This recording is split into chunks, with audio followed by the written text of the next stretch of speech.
Hunter here with today's Nutrition Quickie, and this one's dealing with something that can be very challenging for some.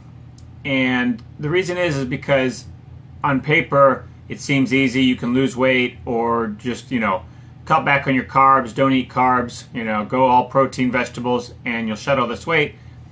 But then for some, that's a huge struggle. They can't budge 1 pound. Where they actually start to gain weight and they can't figure out why, or they're always hungry. Well, it has to do with a hormone called leptin. And hormone leptin kind of works in a feedback loop. So when you lose body fat, or when you starve yourself or restrict yourself of a lot of calories or carbohydrates, your body actually, the leptin levels get lower. And what this triggers is a signal to your brain that says you need to eat more because you're starving, is essentially what it comes down to in your body's way of interpreting it, right?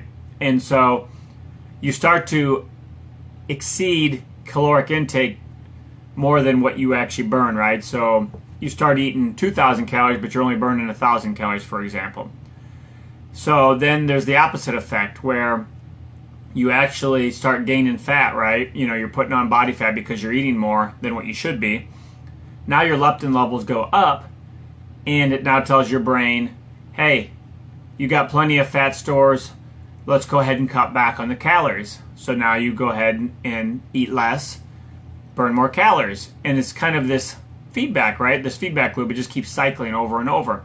Well, that's where the biggest struggle comes in, because people cannot figure out, well, if I'm not eating carbs or I'm cutting my calories, why am I gaining weight, or why can't I lose any weight? It's because you're in a battle with the leptin hormone.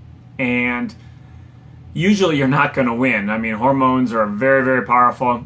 They can usually outpower any willpower that you have mentally to do whatever you want to be doing. So there is a trick, though, that over the years we've discovered that actually helps keep that hormone satisfied, yet your metabolism cranking at high octane and burning calories and burning fat. And it's called nutrient timing or carb cycling. So what we're doing here is we're restricting those carbs and those sugars that tend to satisfy that leptin hormone, right? That would then promote fat storage and so forth. If you remember the cycle we just talked about.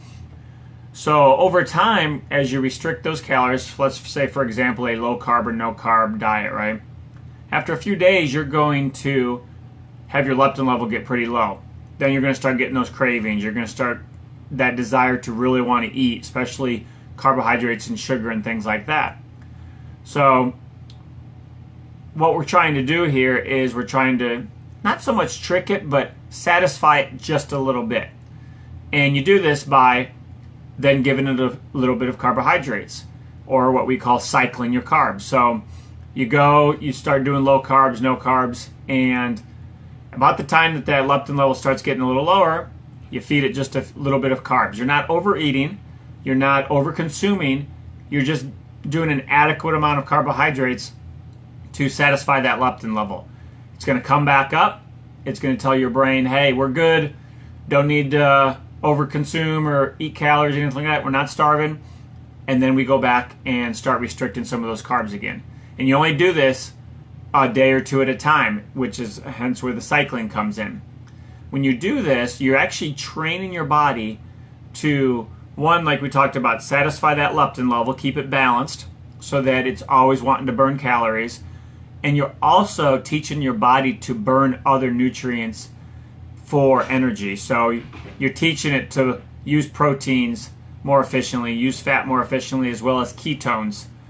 And now you're not becoming as dependent on the carbohydrates as you once were. So your insulin levels are lower, your blood sugars are lower. Again, it all accumulates to a faster metabolism and more weight loss. So go ahead and try this out. If you want to learn more about carb cycling, there's a link here in the post called flexiblecarbcycling.com. You can read in more detail about what it is and how it can help you achieve your goals. But give this a try, and just remember, don't go all in regards to, no carb, low carb, because you're going to trigger that hormone response, and most likely, in most cases, you don't win. You end up overeating, eating the wrong foods, and now you're just in this cycle again. So instead, carb cycle, do some specific nutrient timing like that. And again, you can learn more about it at flexiblecarbcycling.com. And I hope you enjoyed this Nutrition Quickie. If you did, please give it a like or a share.